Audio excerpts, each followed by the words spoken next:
The moment her husband leaned across the table and told the Korean executives, in Korean, that his wife was just a pretty face warming a chair at my company, collecting a paycheck for work I actually do, Sarah Kim Park's world crystallized into perfect clarity. 3 years. 3 years of 60-hour weeks. 3 years of strategy briefs with her name buried in the metadata while his signature claimed the glory. 3 years of campaigns that saved his failing consultancy, presented under his voice while she stood in the back of conference rooms, smiling like the supportive wife he introduced her as. And now, in a language he thought she couldn't understand, he was erasing her completely. What he didn't know, Korean was her first language. Busan was her home for 12 years before Seattle. And silence, in her mother's teaching, was never weakness. It was strategy. What happened next would cost him everything. The deal, the company, the marriage he'd built on borrowed talent and lies. Before we dive in, do me a favor, drop a comment and tell me where you're watching from. Seoul? Los Angeles? London? Lagos? I want to see how far this truth travels. And hit that subscribe button, because what you're about to witness is a masterclass in the difference between being underestimated and being invisible. One you can recover from. The other? That's unforgivable. Now, let's go back to where it all began. The restaurant was called Moonlight Garden, tucked into a historic building in downtown Seattle where tech money met old-world elegance. Private dining rooms lined the 3rd floor, each one a sanctuary of paper screens and low tables, where deals worth millions were brokered over soju and grilled mackerel. Sarah had arrived early, as always.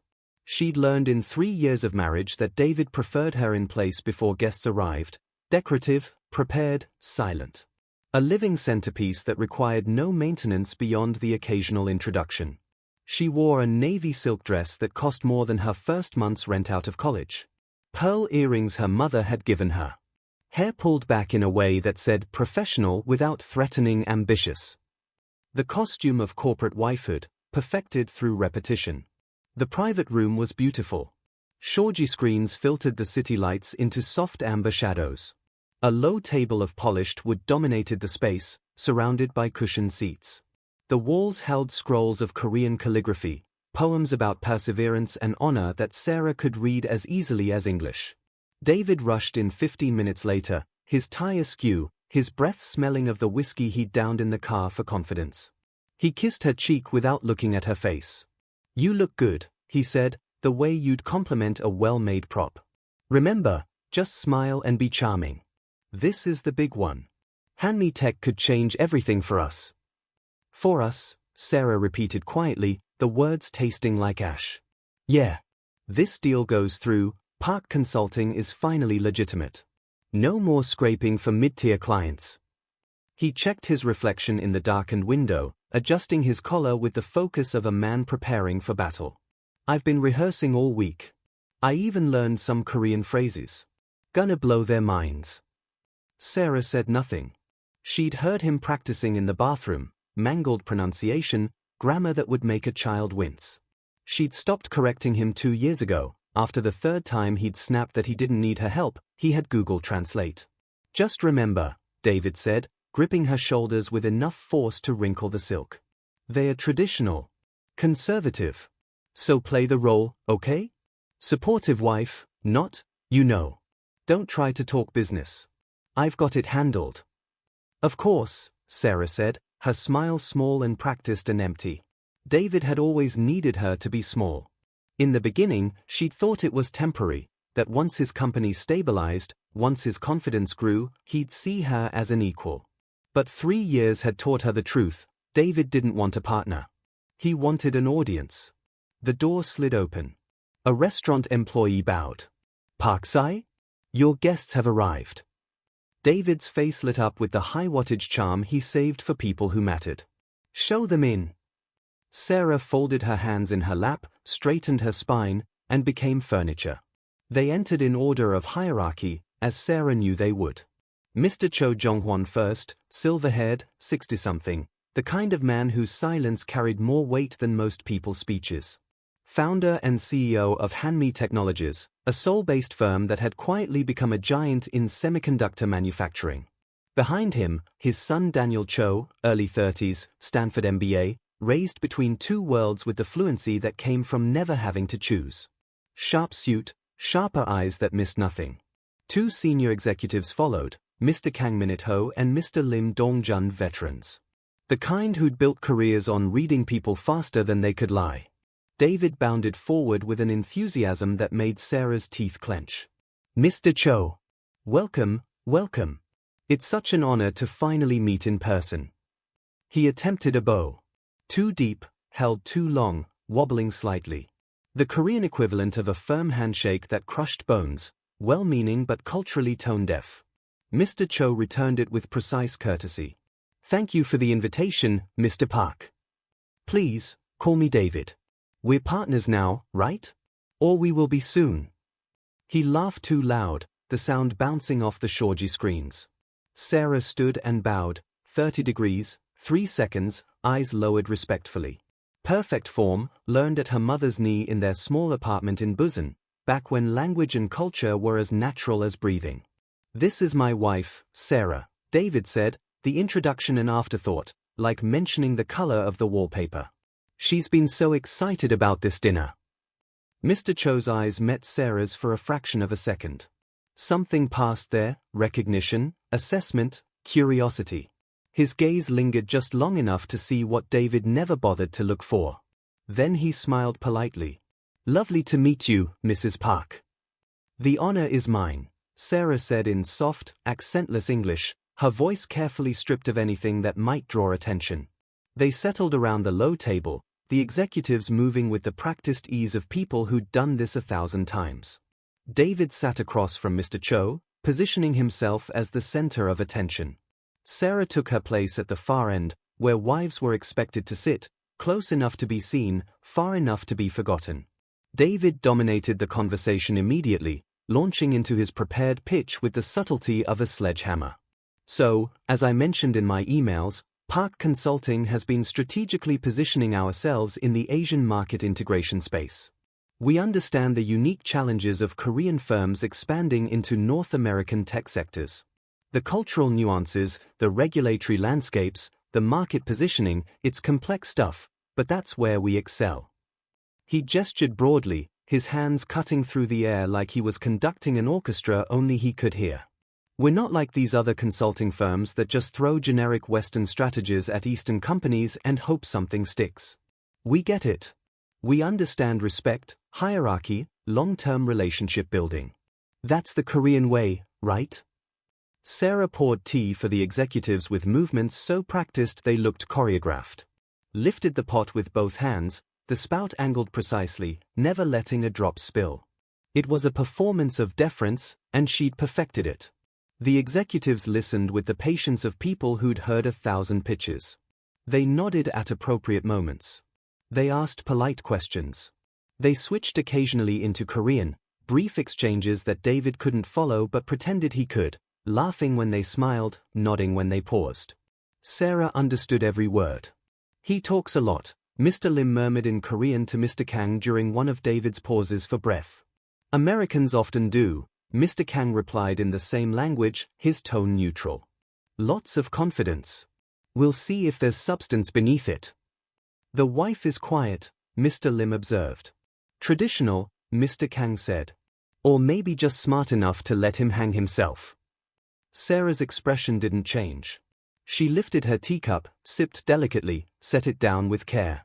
Inside, she was counting heartbeats, waiting. The first course arrived, Jeon, delicate pancakes arranged like small golden moons on black ceramic plates. Kim Kai Jeon, Himul Jeon, Gamja Jeon. The scents of sesame oil and green onion filled the room. David fumbled with his chopsticks, trying to look comfortable and failing. He gripped them like weapons, stabbing at the food rather than lifting it. Sarah's hands moved with unconscious grace, the muscle memory of childhood, chopsticks as natural as fingers. Daniel Cho noticed. His gaze lingered on her hands for a moment, watching the fluid precision of her movements. Then his eyes flicked to her face, assessing, before returning to his father's conversation with David. And that's why I believe Park Consulting is uniquely positioned to facilitate Hanmi Tech's Seattle expansion, David concluded, his voice swelling with the pride of someone who believed his own pitch. We have the cultural sensitivity, the market knowledge, and the proven track record to make this partnership succeed. Your track record is impressive, Mr. Cho said neutrally, his English precise and formal. The tech sector campaign you ran last year, the one that increased client acquisition by 40%. That was sophisticated work.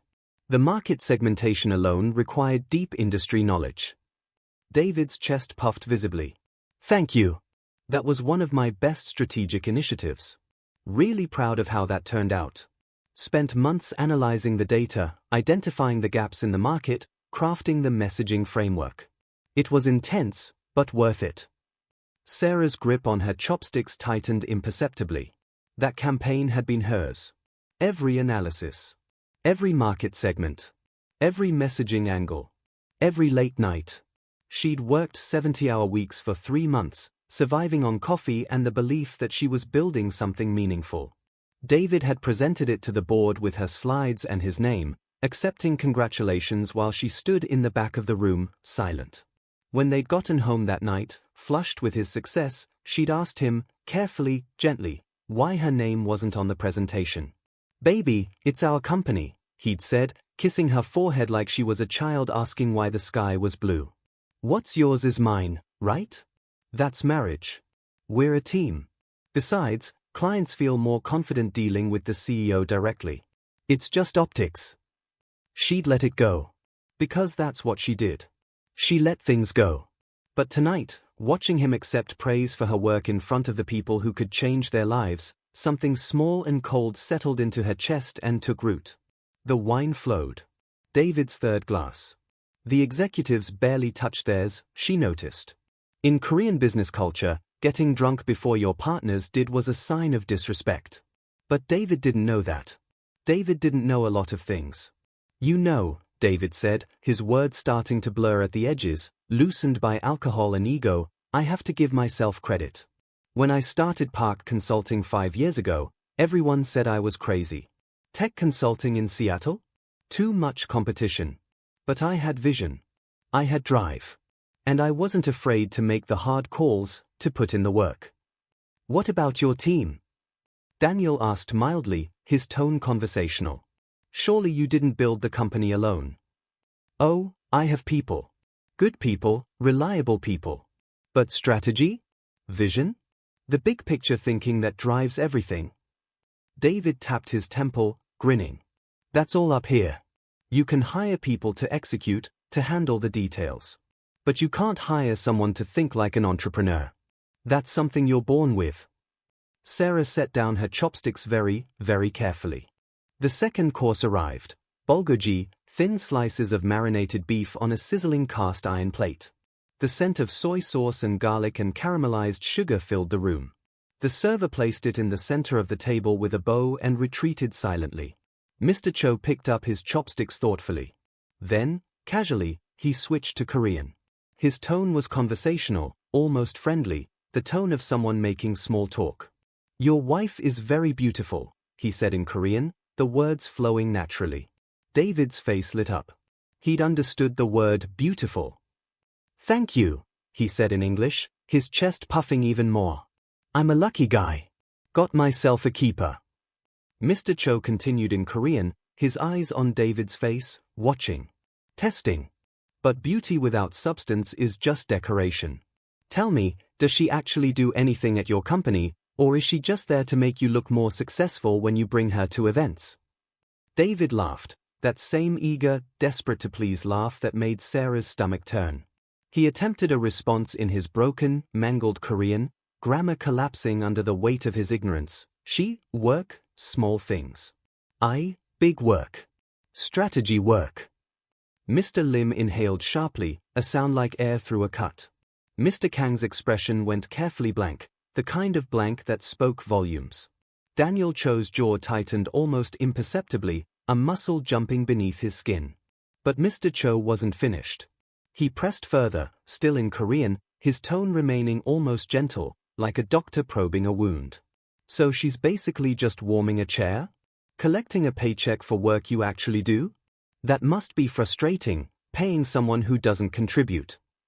David, understanding maybe one word in 5 but desperate to bond with these powerful men, to prove he was one of them, laughed again and nodded enthusiastically.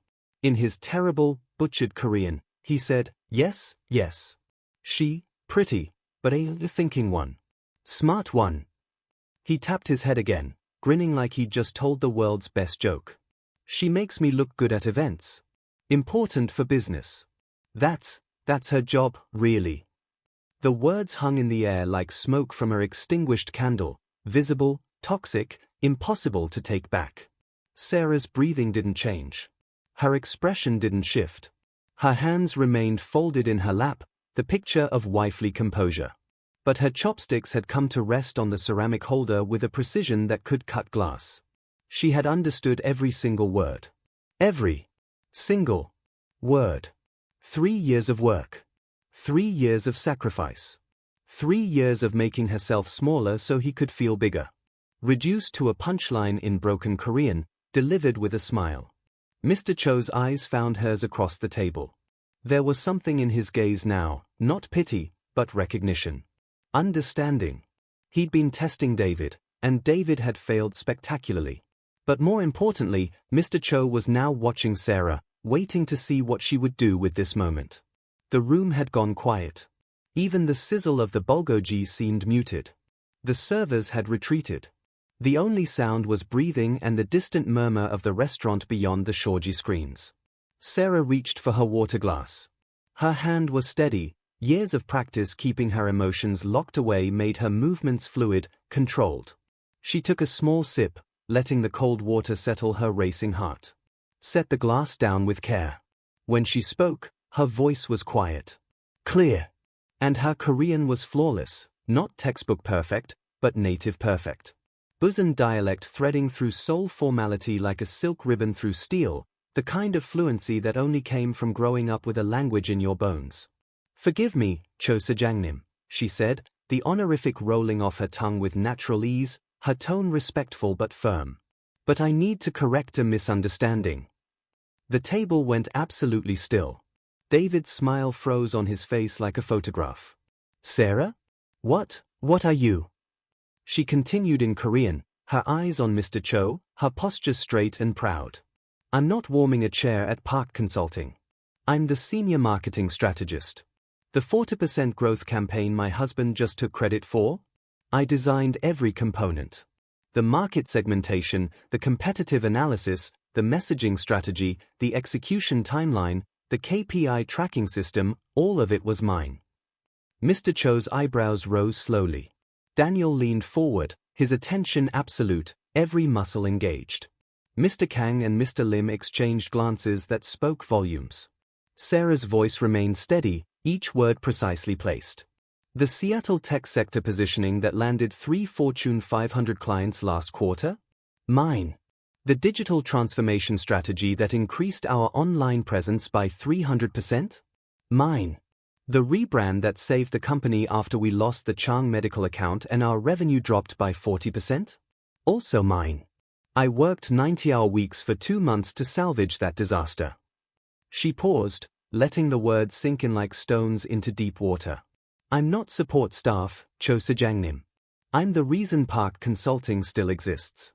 And every person in our office knows it, except, apparently, the man whose name is on the door." She finally turned to David, switching to English so he would understand every syllable, every implication, every atom of truth she was about to deliver. "I'm not decorative, David. I'm functional. Essential. And you've spent 3 years convincing yourself otherwise because it was easier than admitting you built your success on someone else's foundation." David's face had gone white, then red, then white again, a cascade of colors that would have been comical if the moment weren't so devastating. You speak Korean? Since when? Why didn't you?" "Fluently," Sarah said, her voice level, surgical. "Since I was 2 years old. My mother is Kim Mi-sun, from Busan. Professor of Korean literature at Pusan National University before we immigrated. I grew up there until I was 12. Korean was my first language. It still is, in my head, in my dreams. It's the language I think in when I'm solving problems." She let that sink in. 12 years of his marriage proposal, his wedding vows, his promises to love and cherish her, and he'd never once asked about the first 12 years of her life. Why didn't you tell me? David's voice cracked, hovering between anger and panic. Sarah's smile was terrible in its gentleness. You never asked, David. In 3 years of marriage, you never once asked about my childhood. Where I was born. What languages I spoke. What my mother did for a living. You saw Kim in my maiden name and assumed I was American-born, like you. You saw someone who could help your image, and you stopped looking. She turned back to the executives, staying in Korean, her words flowing like water finding its level. I apologize for the deception, but I needed you to see who you were really dealing with. My husband doesn't have cultural sensitivity. He has Google Translate and arrogance. He doesn't have a proven track record. He has me, working 70-hour weeks while he signs his name to my strategy briefs and accepts awards for my campaigns. Sarah pulled out her phone with deliberate slowness. Opened her email. Turned the screen toward Mr. Cho. This is the original strategy document for the tech sector campaign he just described. The document metadata shows I created it 6 months ago. The version history shows 37 rounds of edits, all by me. Every single change tracked and timestamped. The presentation he delivered to his board? I wrote every slide. He just changed the author name in the PowerPoint file. Mr. Kang leaned over to look, his reading glasses catching the light. His expression darkened with each swipe of the screen. Sarah continued, her fingers moving across her phone with practiced efficiency. This is internal communication from our CFO, asking why I'm not listed as the lead strategist on client presentations when everyone in the office knows the work is mine. This is from our creative director, questioning why my name was removed from a pitch deck. This is from our senior account manager, asking if there's a legal reason I'm not being credited. She swiped again. This is my original employment contract with Park Consulting, signed before I married David. Senior strategist position. Salary of $120,000. And this, she swiped once more, is the amended contract from 6 months after our wedding.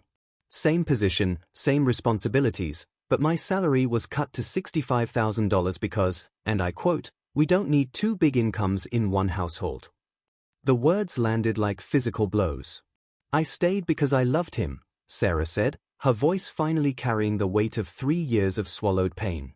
Because I believed marriage meant partnership. Because he convinced me that his success was our success, that supporting his dream was noble, that good wives didn't compete with their husbands. Her voice didn't waver. Didn't break. But something in it cut deeper than shouting ever could. I was wrong. His success was never ours. It was his, built on my invisible labor, and I was too stupid to see it until tonight, when he explained it to you in a language he thought I couldn't understand. The silence that followed was absolute, crushing, the kind of silence that pressed on your chest and made breathing difficult. David found his voice, but it came out strangled, desperate. Sarah, you're making a scene. This is inappropriate. We can talk about this at home, privately. No, Mr. Cho said in English, his voice cutting through David's words like a blade through silk. She will finish. Continue, Mrs. Park.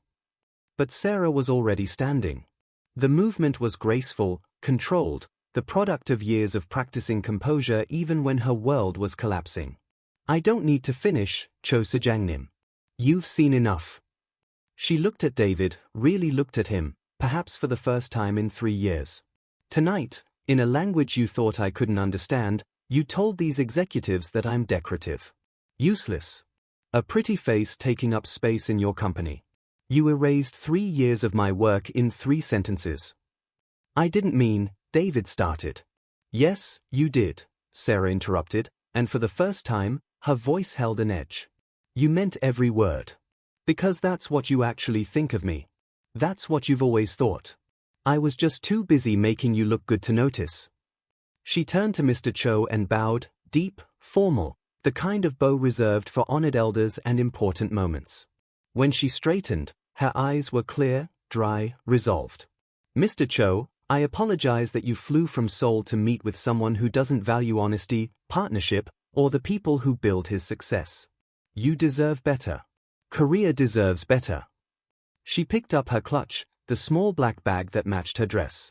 I'll send my resignation to Park Consulting tomorrow morning, along with a detailed record of every project I've completed in 3 years, with full documentation of my contributions. I'm sure the board will be interested to see which strategies actually came from their CEO, and which ones came from the wife he was paying poverty wages. She looked at David one last time.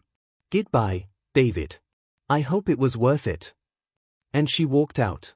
No drama. No thrown glasses. No raised voices.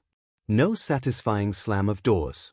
Just footsteps fading down the hallway, steady and sure. The door slid shut with a whisper. David sat frozen, his face cycling through emotions too fast to track: shock, rage, fear, confusion, panic. His mouth opened and closed like a fish drowning in air. Mr. Cho set down his chopsticks with deliberate care, the small click of wood on ceramic unnaturally loud in the silent room. Mr. Park, he said quietly, his English formal and final. We came to Seattle to evaluate a partnership. But partnership requires honesty, integrity, respect for contribution, the ability to recognize and honor the work of others. He stood slowly, and the movement had the weight of judgment behind it. The other executives rose with him, a unified front. You have demonstrated none of these qualities. Hanmi Technologies will not be moving forward with Park Consulting. The decision is final. Wait, David lurched to his feet, nearly knocking over his wine glass. Red liquid sloshed across the white tablecloth like blood. Sir, please. That was just, she misunderstood. She's emotional. I can explain. She didn't misunderstand, Daniel said coldly, his voice like ice water. She understood perfectly. In 2 languages. Better than you've ever understood her, or anything else that matters. Mr. Cho buttoned his jacket with careful precision. In Korea, we say, you know a person's true character in difficult times. Your wife faced a difficult moment tonight. She handled it with grace, dignity, and truth. He looked at David, and for just a moment, something like pity crossed his face. You handled it by revealing exactly who you are. A man who steals credit. A man who diminishes his partner. A man without honor. He bowed, not to David, but toward the door where Sarah had exited. A bow of respect for someone worthy of it.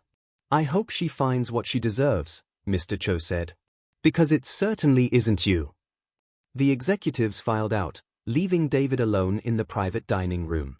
He stood there, surrounded by half-eaten food and the wreckage of his career, wine soaking into expensive tablecloth, finally understanding what he'd lost. Everything. And it had taken less than 15 minutes. Sarah stood on the rain-slicked sidewalk outside Moonlight Garden, her breath misting in the November cold.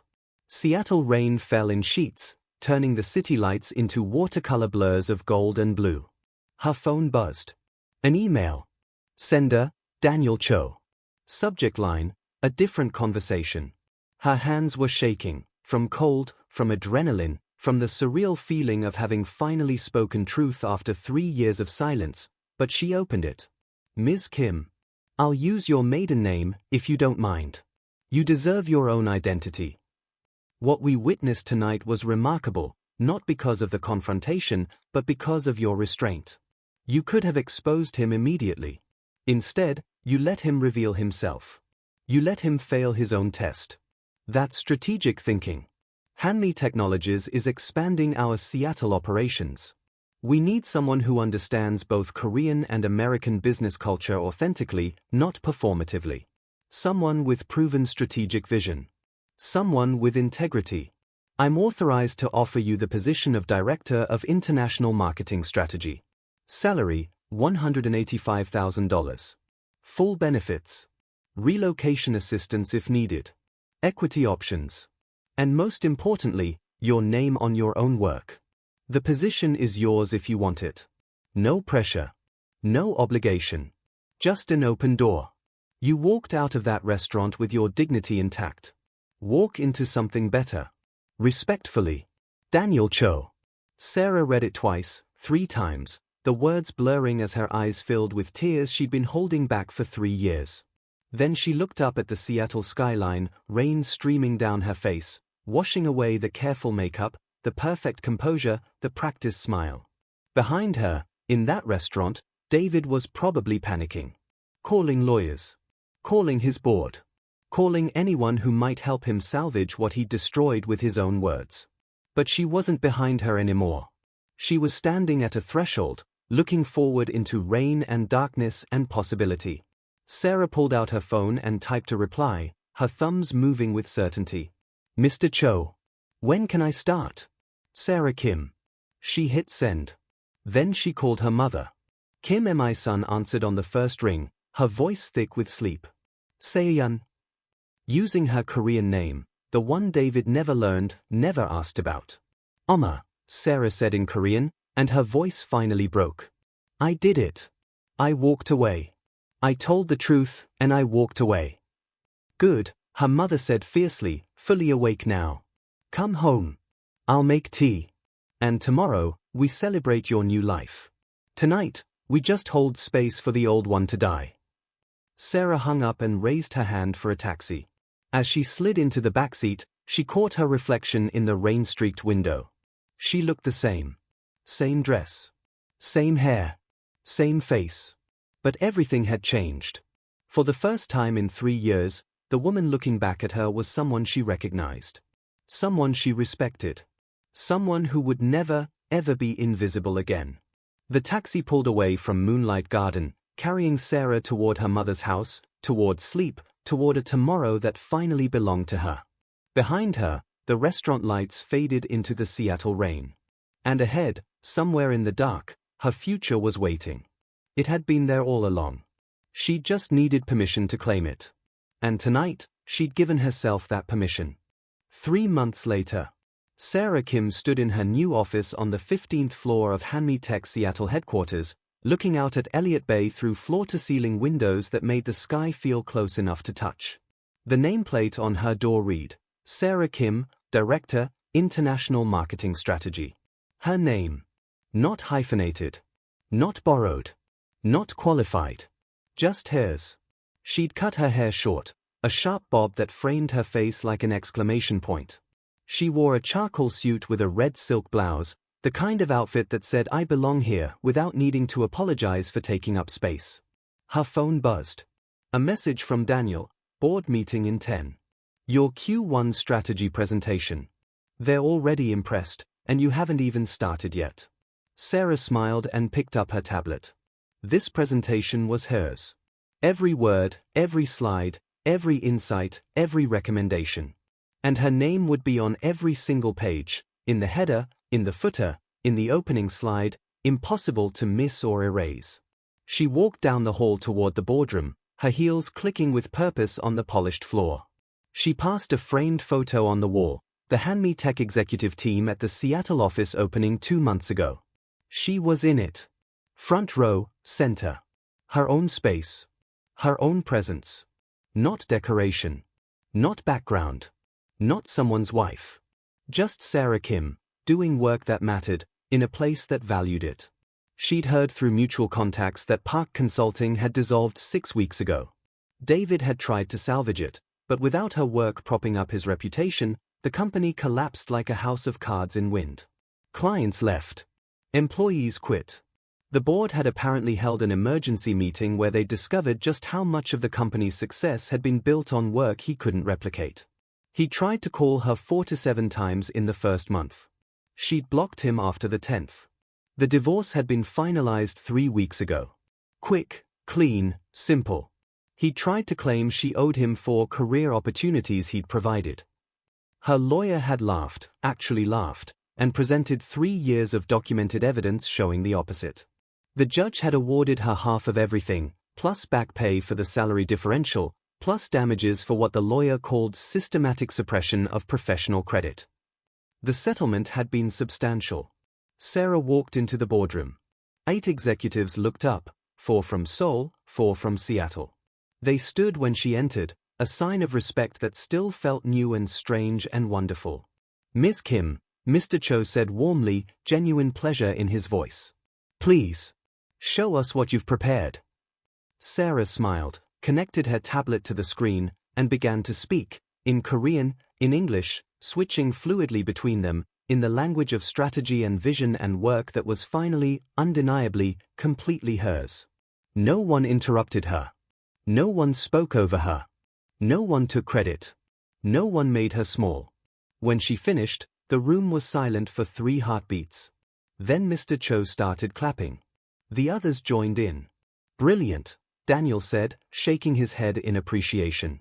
This is exactly the direction we needed. The market analysis alone is worth twice what we're paying you. Sarah closed her tablet and looked around the table at people who saw her, really saw her, and valued what they saw. Thank you, she said quietly. It's good to finally be visible. Mr. Cho smiled, his eyes crinkling. You were always visible, Ms. Kim. Some people just refuse to look. That's their failure, not yours. Sarah gathered her things and walked back to her office, the praise still warm in her chest. As she passed a window, she caught her reflection again. She looked different now. The haircut. The confidence in her posture. The way she held her head up instead of down. But more than that, she looked like herself. Like the person she'd been before David, before she'd learned to make herself small, before she'd traded her voice for the promise of partnership. Her phone buzzed. Her mother, dinner tonight? I made your favorite. Bringing banchan. Sarah smiled and typed back, I'll be there. 7 p.m, can't wait. Another text appeared. Unknown number. She almost deleted it. Then she saw the preview. Sarah, it's David. I know you blocked me, but I got a new number. Please, can we just talk? I'm losing everything. I need you. I'm sorry. Sarah deleted it without reading the rest. She blocked the new number. Some doors, once closed, should stay that way. Some chapters, once finished, don't need epilogues. She looked out at the Seattle skyline, gray and rain-washed and beautiful in the way winter cities are when you're finally warm inside. The Korean phrase her mother used to say echoed in her mind, the words as familiar as her own heartbeat. A tiger leaves its skin when it dies. A person leaves their name. She'd left David's name behind. And reclaimed her own. So here's the question for you, wherever you're watching from, what would you do if the person who promised to build a life with you was actually building it on top of your buried dreams? Would you stay silent? Keep making yourself smaller? Keep believing that one day they'd finally see you?